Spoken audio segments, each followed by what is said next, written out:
A paz do Senhor, meu amado irmão, minha amada irmã, seja muito bem-vindo você que participa deste culto aqui conosco. Eu sou o presbítero Jonathan Morelli. Nessa oportunidade estou representando a congregação do Jardim Boa Vista, que é dirigida pelo pastor Paulo da Cruz.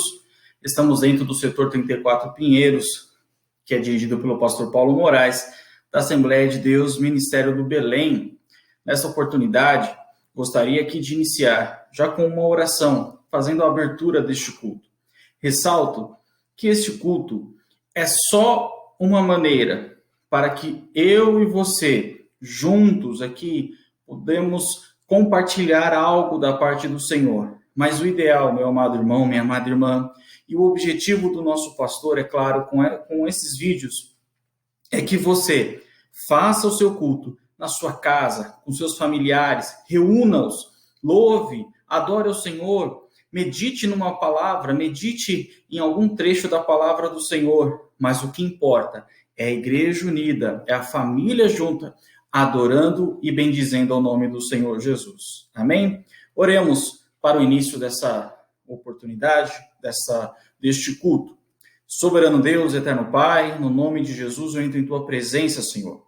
E neste momento eu quero apresentar não só a minha vida, não só a vida da minha família, mas eu quero apresentar a vida de todos os teus filhos, de todos os seus servos, toda a sua igreja, Senhor. Não só neste bairro, mas que está espalhado por todo o mundo.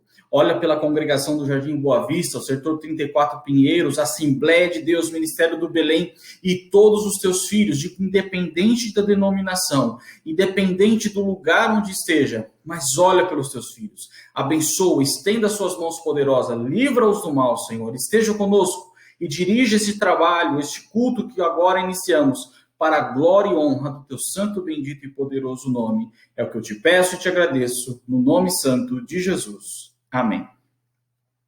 Com isso, eu quero também convidar os irmãos para louvar o nome do Senhor Jesus com o hino da harpa, um hino rápido, simples.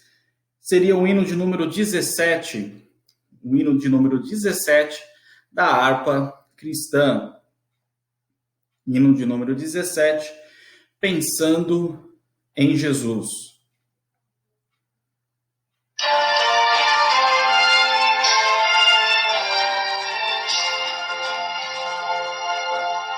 As horas que passo pensando em Jesus, as trevas desfaço buscando a luz. Que horas de vida tão doce pra mim, Jesus me convida, que eu suba pra si. A vida voando sem nenhum temor, acima buscando do véu o amor. Que doce ventura, que aspecto feliz, nova natura, minha alma bendiz. Do mar o bramido, da brisa ao langor, da ave o carpido de doce amor, que falam sentidos, acordes dos céus, e traz aos ouvidos os hinos de Deus. Minha alma ansiosa já quer percorrer a senda gloriosa que eu hei de ver. Coisa tão bela, ó que luz sem véu, Jesus me revela, mistérios do céu. Glórias a Deus, louvado seja o nome do Senhor Jesus. Ele com certeza revela os seus mistérios e está pronto a nos abençoar, a se revelar para nós. Precisamos nós estarmos prontos a buscar o teu santo, bendito e poderoso nome. Amém? Essa oportunidade, quero já compartilhar com os irmãos a palavra do Senhor. Essa palavra que está no livro de Eclesiastes, capítulo 9. Eclesiastes, capítulo 9. Vamos ler do primeiro versículo até o versículo de número 8, Eclesiastes, capítulo 9, do versículo 1 ao 8. Você, que é membro da congregação do Jardim Boa Vista, esteja atento às mensagens que o nosso pastor vem direcionando dentro das redes sociais, o WhatsApp, nos acompanhe, esteja atento, pois é um meio de comunicação onde o nosso pastor vem deixando avisos, dando orientações sobre toda a situação e sobre toda a condução. Quero somente trazer esse alerta. Preste atenção, fique atento, pois lá, com certeza, você vai saber qual é o posicionamento da nossa igreja diante de toda e qualquer situação, qualquer novidade e atualização que nós estamos tendo durante esses dias. Amém? Vamos para a leitura. Deveras resolvi todas essas coisas no meu coração para claramente entender tudo isto, que os justos e os sábios e as suas obras estão nas mãos de Deus, e também que o homem não conhece nem o amor, nem o ódio, tudo passa perante a sua face. Tudo sucede igualmente a todos, o mesmo sucede ao justo e ao ímpio, ao bom e ao puro. Como ao impuro, assim ao que sacrifica, como ao que não sacrifica. Assim ao bom, como ao pecador, ao que jura, como ao que teme o juramento. Este é o mal que há entre tudo quanto se faz debaixo do sol, que a todos sucede o mesmo, que também o coração dos filhos dos homens está cheio de maldade, que há desvarios no seu coração, na sua vida, e que depois se vão aos mortos. Ora, para o que acompanha com todos os vivos a esperança, porque melhor é o cão vivo do que o leão morto. Porque os vivos sabem que hão de morrer, mas os mortos não sabem coisa nenhuma, nem tampouco eles têm jamais recompensa, mas a sua memória ficou entregue ao esquecimento. Até o seu amor, o seu ódio, a sua inveja já pereceram e já não tem parte alguma neste século, em coisa alguma do que se faz debaixo do sol. Vai, pois, come com alegria o teu pão e bebe com bom coração o teu vinho, pois já Deus se agrada das suas obras. Em todo o tempo sejam alvas suas vestes e nunca falte óleo sobre a sua cabeça. Glórias a Deus, louvado seja o nome do Senhor Jesus por essa palavra.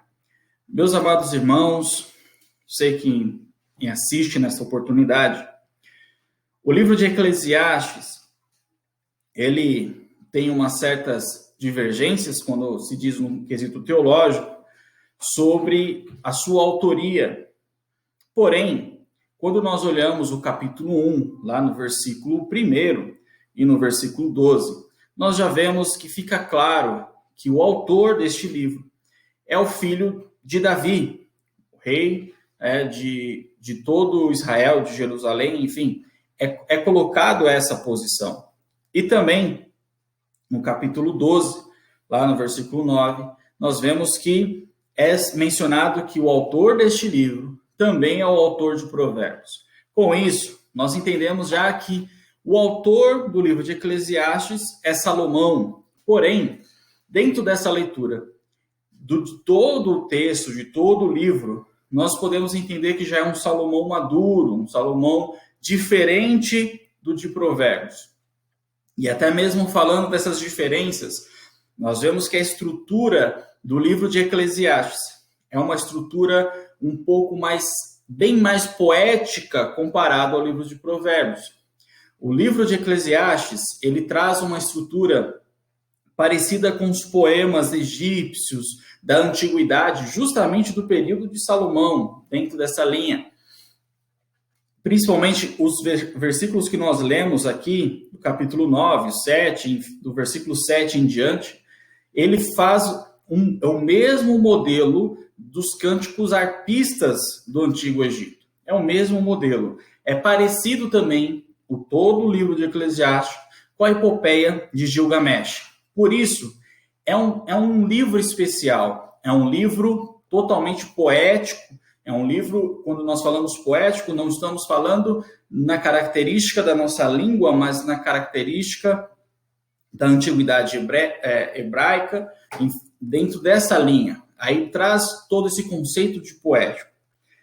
Esse livro também, por mais que algumas pessoas tentem utilizá-lo de forma isolada, textos isolados, sobre o próprio texto que nós lemos, o versículo 8, muitas pessoas às vezes utilizam esse texto de uma forma isolada.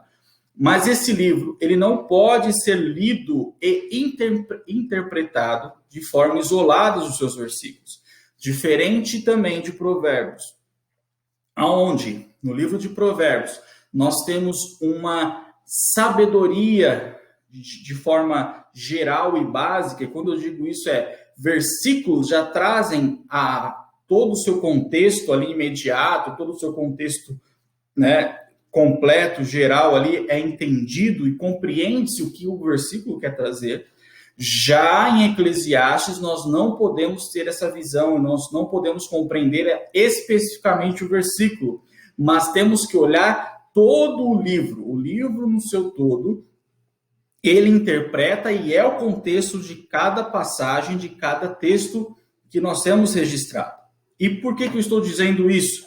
Porque quando nós olhamos para o livro de Eclesiastes, nós vemos algo importante. Como eu falei, Provérbios traz uma sabedoria um pouco mais geral, uma sabedoria básica. Quando eu digo básico, é porque ela é concentrada em pouco espaço. Agora, o livro de Eclesiastes, ele traz uma sabedoria filosófica e espiritual de uma amplitude enorme. Ele traz em todos os seus capítulos, em todos os seus versículos, o discurso de Salomão ou do pregador, que é o Coelete, que seria Eclesiastes, como nós podemos dizer dentro do seu texto original. E por que eu estou falando isso?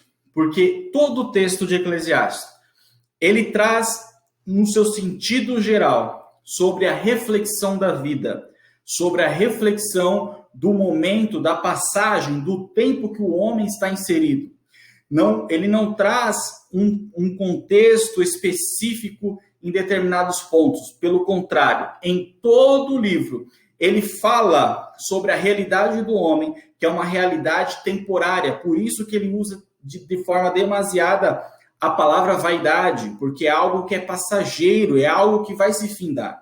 E com isso, a própria palavra morte, nós vemos ao longo de todo o livro. Se não me engano, apenas o capítulo 7 que não vai ter uma referência totalmente direta à morte, mas todo o livro, ele vai fazer em algum momento uma correlação com a morte do homem, com a situação que o homem está inserida, que é uma situação de passagem, uma situação de que é passageiro, que é a vida sobre essa terra não é eterna, mas é uma vida que vai ter o seu fim. E ele discute ao longo do livro qual é o sentido disso, por que de toda essa situação. É bem verdade que no final, no último capítulo, ele traz justamente a visão de que o maior sentido é adorar a Deus, que o maior sentido é temer a Deus. Lá no capítulo 12, nós vemos os últimos versículos, ele dizendo, de tudo que se tem ouvido, o fim é teme a Deus e guarda os seus mandamentos, porque este é o dever de todo homem. Salomão, com toda a sua sabedoria, ainda que ele faz toda a reflexão sobre o que é justo, o que é injusto, e parece que não dá certo, mas dá, no final ele reconhece que toda a nossa vida, ela tem que estar voltada em temer a Deus e adorar este Deus, e seguir os seus mandamentos. Glórias a Deus por isso. Eu e você precisamos ter a nossa vida pautada em Deus. Estar com a nossa vida totalmente direcionada nos caminhos do Senhor para a glória do seu santo nome. Diante disso e diante do que eu estou trazendo como introdução, eu estou querendo que os irmãos já entendam, você que me assiste, o que nós vamos discorrer. Eu vou falar, e o texto que nós lemos, ele traz justamente essa visão de algo passageiro, de algo que se finda, de uma vida que se acaba, de uma vida que tem o seu fim. E fechando esse ciclo da vida, Qual é o sentido? Se todos nós passamos pela mesma situação, se tanto o ímpio quanto o justo vai padecer e vai sofrer a mesma coisa. É nesse texto e diante do contexto que nós estamos vivendo uma situação de pandemia, uma situação de crise econômica, uma situação que é difícil para cada servo do Senhor Jesus Cristo e para qualquer ser humano que habita nessa terra, pois a pandemia não é algo regional, mas é algo que é global, e a situação econômica, as crises, as diversidades também são globais. E diante disso, todo ser humano, neste momento, hoje, no dia 13/4/2021, todos também estão passando pela mesma situação, pelo mesmo problema. A pandemia, saúde pública, economia, todos estão diante da mesma situação e diante do mesmo caso. Logo, todos também estão tendo conflito com a morte, todos estão refletindo sobre o sentido da vida. Diversos filósofos surgiram em séculos recentes discutindo sobre o existencialismo, mas a palavra de Deus, bem antes, já tratava sobre a existência do homem, sobre a necessidade e sobre o sentido da vida do homem. A palavra de Deus é linda, meu irmão. A palavra de Deus é maravilhosa. Esse Deus, ele cuida da minha e da sua vida desde o início. Você pode, às vezes, achar que você está só, que você está perdido, mas ele está cuidando de cada um de nós. A situação pode estar difícil, pode estar complicada, pode parecer que não tem saída, mas ele está cuidando de nós. Aleluia, glórias a Deus. Pois antes que nós existíssemos, ele já escrevia, ele já redigia no coração dos teus servos através do Espírito Santo, inspirando cada um para trazer essas palavras para o nosso crescimento e o nosso desenvolvimento diante dele, para a glória dele. Aleluia. Logo no versículo 2 que nós lemos, diz o seguinte: tudo sucede igualmente a todos, o mesmo sucede ao justo e ao ímpio, ao bom e ao puro, como ao impuro, assim ao que sacrifica, como ao que não sacrifica, assim ao bom como ao pecador, ao que jura, como ao que teme o juramento. Esse versículo, ele já mostra que a situação, e é isso que eu quero trazer para os irmãos. Eu quero meditar com os irmãos diante desse posicionamento. O que vivemos e o que Salomão está mostrando é que todos estão vivendo a mesma situação. O mal, uma calamidade, um sofrimento geral, ele está sujeito tanto para aquele que está diante de Deus como aquele que não está diante de Deus. O mal e a aflição pode chegar para aquele que está na presença do Senhor como aquele que não está. As situações adversas, elas vão surgir para ambos, para qualquer um que está neste mundo. É esse o ponto que Salomão aqui começa a já destacar e a meditar. E se pensarmos dessa forma, e é o que ele traz justamente, ele quer refletir e quer trazer essa ideia para o leitor, que será que então eu, sendo justo ou eu não sendo justo, vai valer a pena eu servir a Deus? Qual é o sentido da minha vida? Qual é o sentido de estar diante de Deus? Lembra, o livro nós precisamos pensar nele como um todo, sempre do primeiro ao último capítulo. Ele está discorrendo sobre isso. Se é algo temporário e a aflição vem tanto para aquele que está diante do Senhor como aquele que não está, qual é o sentido? É claro que no final do livro nós vemos, e eu já citei aqui, que ele reconhece que não tem outra saída a não ser estar diante de Deus, que é onde realmente é a vida. Porém, nós temos algumas palavras que vão muito mais além da própria meditação aqui de Salomão. O Senhor Jesus Cristo, quando ele está lá no Getsêmani, lá em João capítulo 17, nós vemos ele fazendo a oração sacerdotal, e ele ora não só por aqueles que estavam lá com ele, mas ele ora para o Pai até aqueles que viriam a crer, ou seja, eu e você, meu amado irmão. Nosso Senhor e Salvador Jesus Cristo já orava por nós.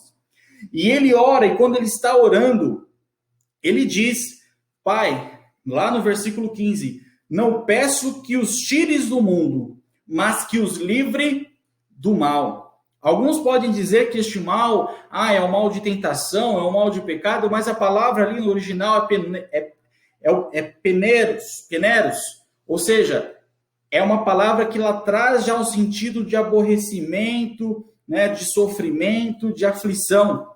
Até a raiz dela, que é ponos, é grande problema, seria essa a tradução. O que eu quero dizer com isso? Que o Senhor Jesus Cristo ali, ele está orando ao Pai porque ele sabia que eu e você, meu irmão e minha irmã, nós estaríamos neste mundo e nós sofreríamos neste mundo conforme todos os que estão nele. Ele não está pedindo para o Pai para nos tirar, mas ele está pedindo para o Pai para que ele nos livre do mal, para que ele nos guarde. E o Senhor Deus Todo-Poderoso, ele tem nos guardado. Creia e acredite que ainda que nós estamos numa situação tão difícil, mas saiba que o que você está vivendo, ainda assim, o poder de Deus está guardando a sua vida, o Deus Todo-Poderoso está guardando a minha e a sua vida. É Ele quem está no controle, é Ele quem está trabalhando, nós não estamos enxergando, mas Ele está cuidando, Ele está zelando pelas nossas vidas. E você pode falar, mas Jonathan, eu perdi um parente, eu perdi uma mãe, eu perdi um pai, eu perdi um tio, estou com alguém internado agora na UTI. E você veio me falar ainda que Deus está zelando, está me livrando do mal. Creia e acredita que sim, pois Deus, ainda que possamos perder, ainda que as situações estejam acontecendo, mas o Senhor, Deus Todo-Poderoso, ainda está nos livrando de situações adversas que nós não imaginamos. Ele ainda está zelando e cuidando das nossas almas, das nossas vidas. Ele está cuidando de cada um de nós. Louve e adore este Deus, pois é a mão dele que está estendida sobre a minha e sobre a sua vida. Você pode talvez achar que não, mas ele já está zelando por você. Você que é irmão do Boa Vista, você sabe, eu sempre costumo dizer, sobre Moisés e o povo no Egito. O povo no Egito clamava, o povo no Egito pedia, mas mal sabiam eles que Moisés já estava nascendo para ser o libertador do povo de Israel. O povo do Egito estava clamando, mas mal sabia eles que Moisés já estava sendo educado no palácio. O povo continuava clamando, mas mal sabia eles que Moisés já estava no deserto, sendo preparado pelo próprio Deus, saindo do luxo. O povo continuava clamando, mas mal sabia eles que Deus já estava chamando Moisés na sarça ardente, colocando ele como o libertador do povo de Israel. Nós não enxergamos e não sabemos, mas o Deus Todo-Poderoso já está trabalhando de uma forma gloriosa sobre as nossas vidas e realizando o impossível sobre nós, realizando trabalhos minuciosos sobre as nossssas vidas, no qual nós não enxergamos, mas Ele está trabalhando, porque Ele continua trabalhando, aleluia. Não fui eu, não fui o pastor, não foi o seu irmão do lado, não foi o seu irmão, não foi seu pai, não foi sua mãe, mas foi o próprio Jesus que orou por mim e orou por você, aleluia. Passamos pela mesma situação, mas todos nós, ainda que estamos passando pela situação, se estamos debaixo da graça de Deus, se estamos buscando o Senhor, ainda assim nós temos a esperança, pois sabemos que o que passamos é pela direção e pela graça e pelo cuidado dele. Estamos passando e sabemos que ele está ainda zelando por nós. E ainda que o mal sobrevenha sobre nós, sabemos que foi ele que permitiu para que algo especial e diferente seja realizado sobre as nossas vidas. Em João 16:33, ele diz, tenho-vos dito isso, para que em mim tenham paz. Nós temos que ter paz no Senhor Jesus Cristo. Nosso coração tem que estar calmo diante das tempestades dessa vida, mas estar totalmente diante dele, firmados diante dele para alcançar essa paz. No mundo tereis aflições, mas tende bom ânimo, eu venci o mundo. Aqui, ele já está falando no quesito de perseguição, mas ele fala para termos paz diante dele. A igreja sempre vai ter perseguição, nós sempre seremos perseguidos, não importa o posicionamento, não importa a situação. A nossa ideia de ir contra o pecado, seremos perseguidos. A nossa ideia de ir contra o rompimento matrimonial, nós seremos perseguidos. A nossa ideia de ter uma vida casta e pura, nós seremos perseguidos. Mas diante de toda a situação, se permanecemos fiéis, ainda que o mal esteja assolando nós também, nós estamos passando pela mesma situação que o mundo, mas nós sabemos que nós temos paz e nós podemos descansar o nosso coração no Senhor Jesus Cristo. Aleluia, glórias a Deus. Uma coisa consola as nossas vidas, pois se eu passo pela mesma aflição do mundo, e aí eu posso até falar, Jonathan, você pode estar fazendo uma elucubração aí, você está tentando fazer um remendo teológico para que eu venha acreditar que o meu sofrimento ainda existe um remédio, existe um bálsamo e ainda há algo para refrigerar a minha alma. Eu quero te dizer, sim, a palavra de Deus, ela refrigera a nossa alma. O Deus Todo-Poderoso, ele vem nos consolar diante das aflições e sim, ele nos dá esperança para termos paz com ele.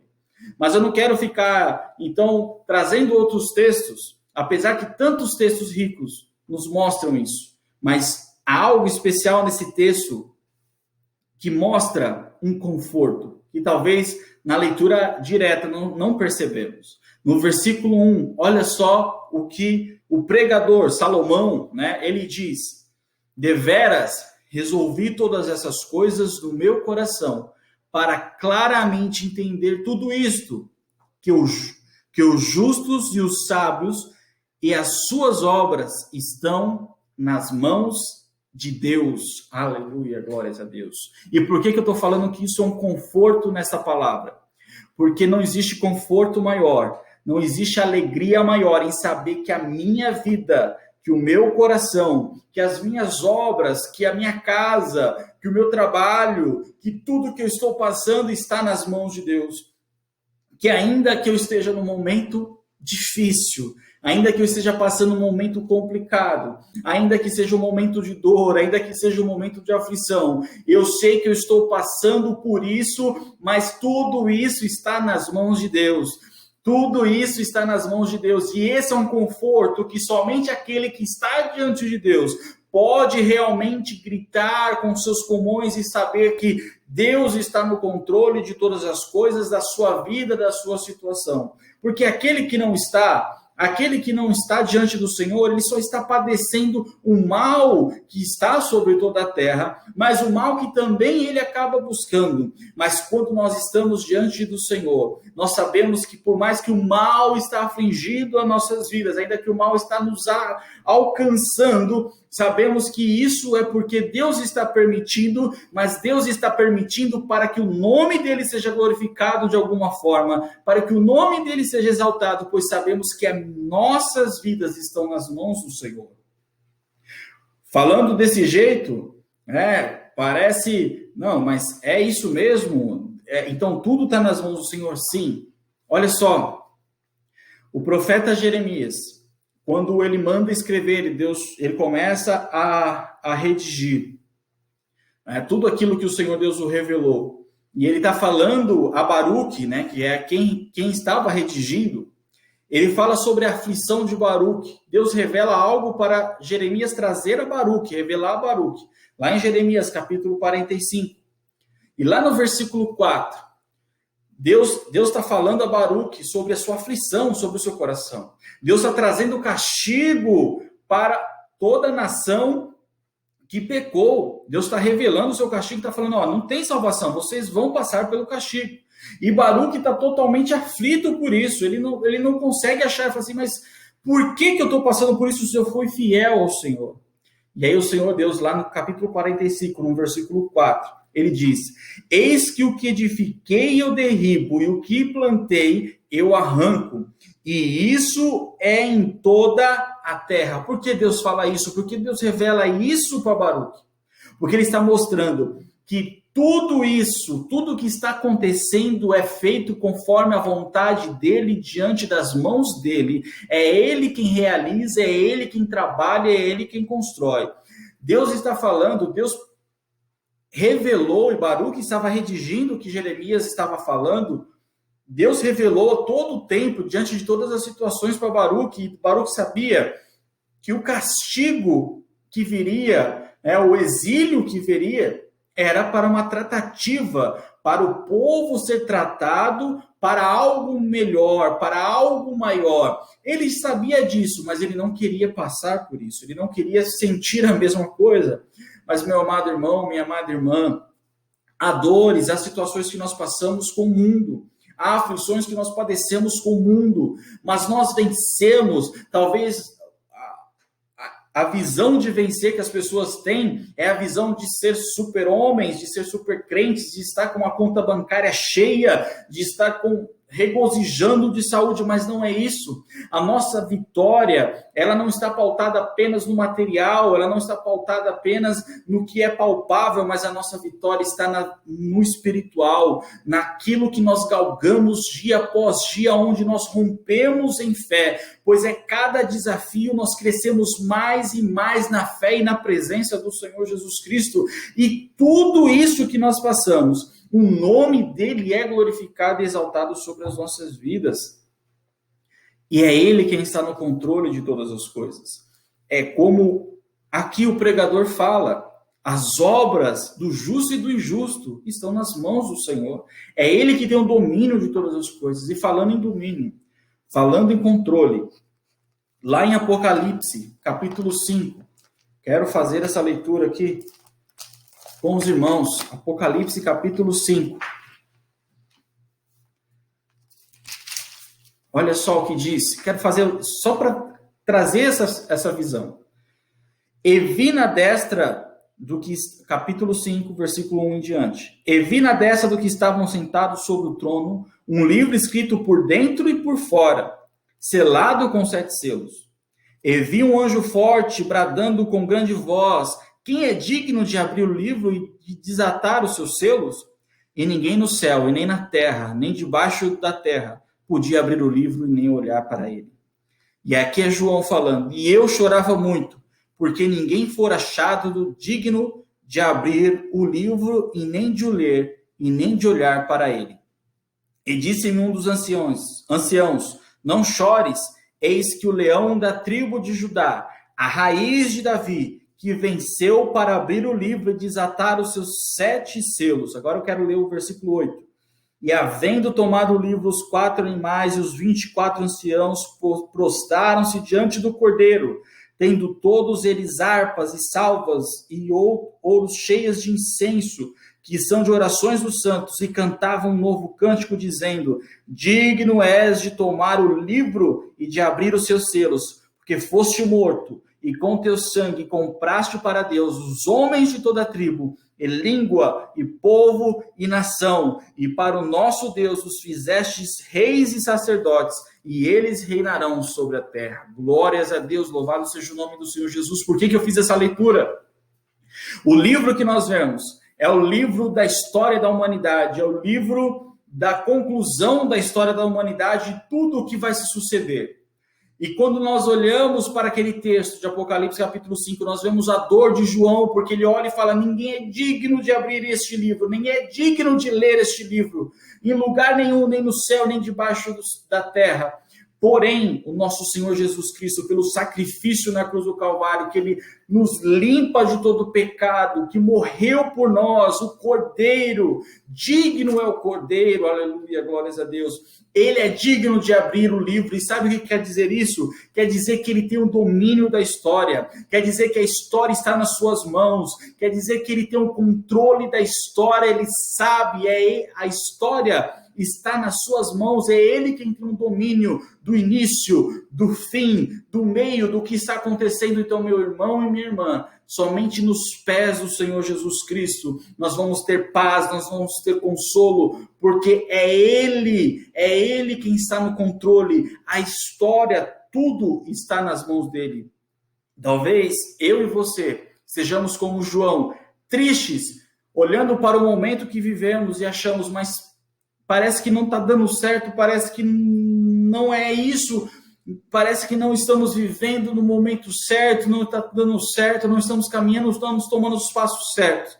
Mas quando estamos diante do Senhor Jesus Cristo, quando estamos debaixo da sua graça, quando estamos firmes na sua palavra e diante do Senhor, nós podemos ver e contemplar, aleluia, a direção do Deus Todo-Poderoso, não só sobre a minha vida, mas sobre a sua vida e na vida da sua igreja, aleluia, glórias a Deus. Não fique triste se você talvez, ou um contexto que nós estamos vivendo, nós vemos a aflição, nós vemos toda essa situação. Não fique triste, mas regozije-se, alegre-se no seu coração, pois a sua vida, ela está sendo guiada e direcionada pelo Senhor Jesus Cristo, o dono da história, aquele que no grande dia, aleluia, glórias a Deus, ele vai nos levar para si, estaremos com ele, dando glórias ao teu santo nome. E se você que ouve essa pregação, talvez você não está ainda firmado nessa fé,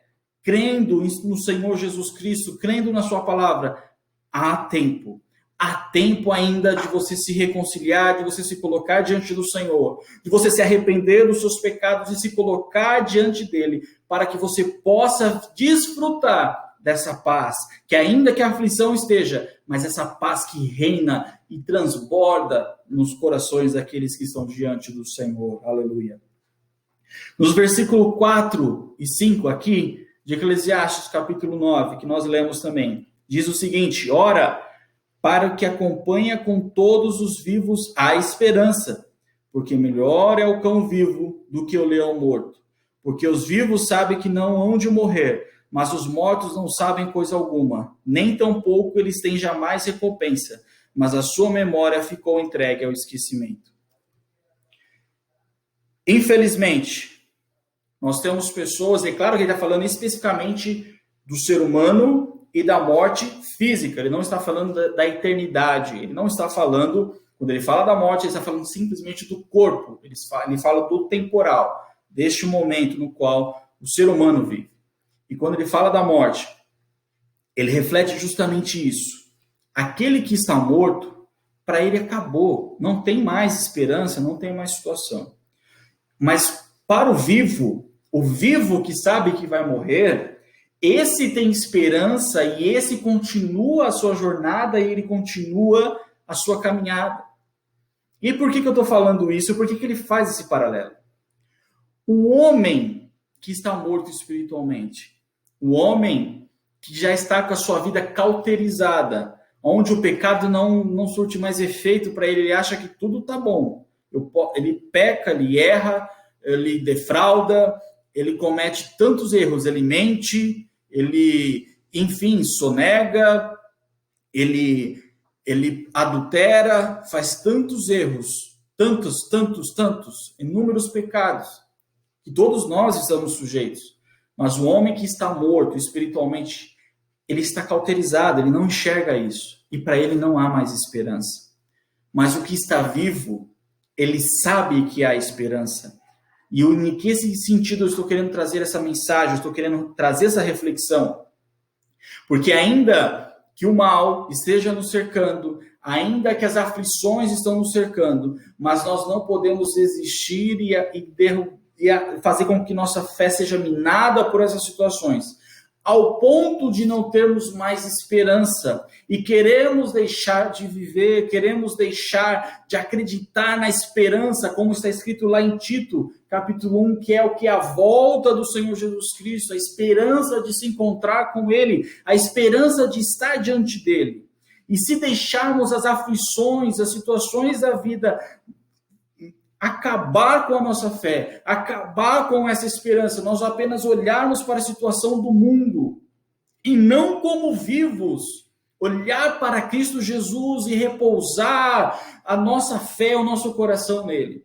Nós seremos como esses mortos, como esses homens que estão mortos, que não tem mais esperança, não enxerga mais esperança sobre a terra. O Senhor Jesus Cristo, lá em João capítulo 11, versículo 25, ele diz: eu sou a ressurreição e a vida.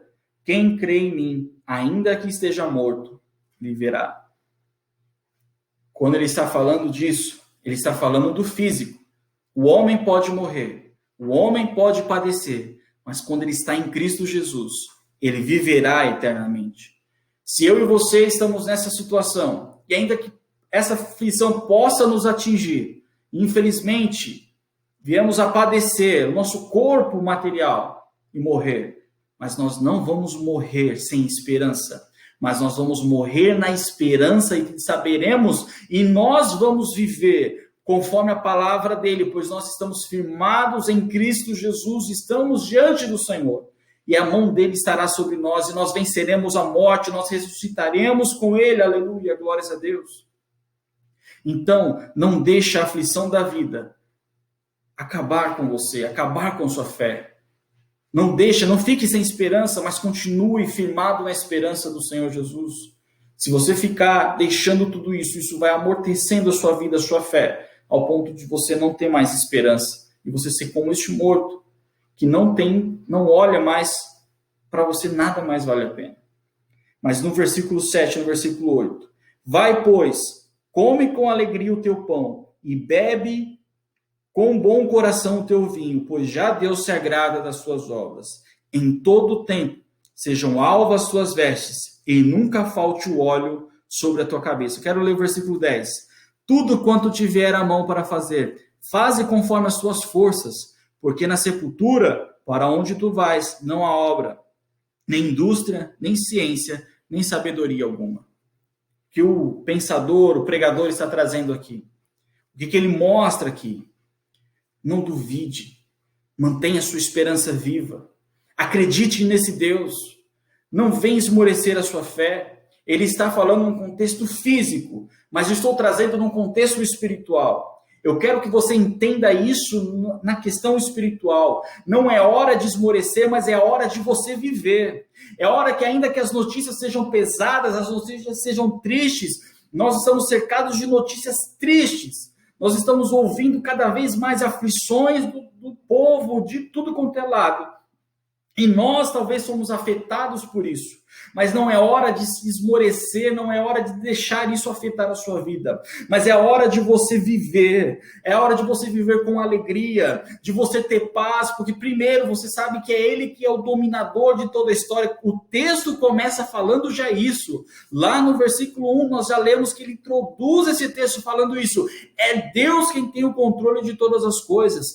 Então aqui no final ele vai discorrendo, ele quer trazer justamente isso. Viva a sua vida, mas viva a sua vida diante de Deus, viva a sua vida para a glória de Deus, com alegria, não em tristeza, não em murmúrios, mas regozijando, pois você sabe que a sua vida está pautada na direção de Deus, pois como ele diz no versículo 1, pois a sua vida está nas mãos de Deus, como nós lemos em Apocalipse capítulo 5, Ele é o dono da história. Viva com alegria, pois nós sabemos que ainda que nós possamos morrer sobre este mundo, mas nós sabemos que nós vamos ressuscitar em Cristo Jesus. Viva com alegria, porque por mais que tudo esteja em aflição e difícil, o Senhor Jesus Cristo orou por mim, por você, conforme nós vemos lá em João 17, para que o Senhor esteja cuidando de nós. E o Senhor está cuidando de nós. Em todo o tempo, sejam alvas as tuas vestes. Ande em retidão, ande em pureza, ande em santificação. Isso é somente na palavra do Senhor.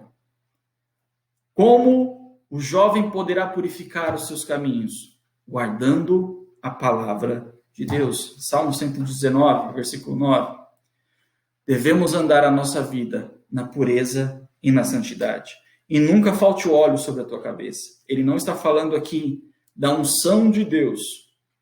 Ele está falando aqui do bem-estar, de estar perfumado, de estar totalmente azeitado. E eu trago isso no contexto espiritual. Mantenha alvas as suas vestes. Viva com alegria, na retidão e na pureza da palavra de Deus, para que o Espírito Santo de Deus esteja sempre sobre a sua vida, e nunca falte azeite sobre a sua vida. Sempre você seja alguém para transbordar o azeite e unção para a vida daqueles que estão aflitos e padecendo sobre esse mundo. E tudo que vier na sua mão, faça da melhor maneira possível. Faça para a glória de Deus. E é aqui, ele diz aqui, porque nós vamos para a sepultura e não vamos ter mais obras. E é aqui que nós devemos fazer. Para a glória de Deus, a igreja não está fechada. A igreja continua. Ah, Jonathan, mas não está tendo culto. E eu não estou dizendo isso. Hoje, nosso pastor, nesse exato momento, está lá, conforme as determinações públicas, do decreto do governo. Está lá agora, com coragem, mas oferecendo ajuda, lá, aberto, para quem for precisar de ajuda, vai lá até a igreja. Nosso pastor está lá. Isso é coragem. Isso é igreja. E os irmãos que estão arrecadando alimento estão continuando a trabalhar. Isso é ser igreja. Ficar e fazer o papel agora. Vivendo transbordante e alegria. Não desanime, meu irmão. permaneça firme diante do Senhor e que a sua vida seja regada pelas bênçãos do Senhor. É o que eu te peço no nome santo de Jesus. Deus abençoe a todos em nome de Jesus. Amém.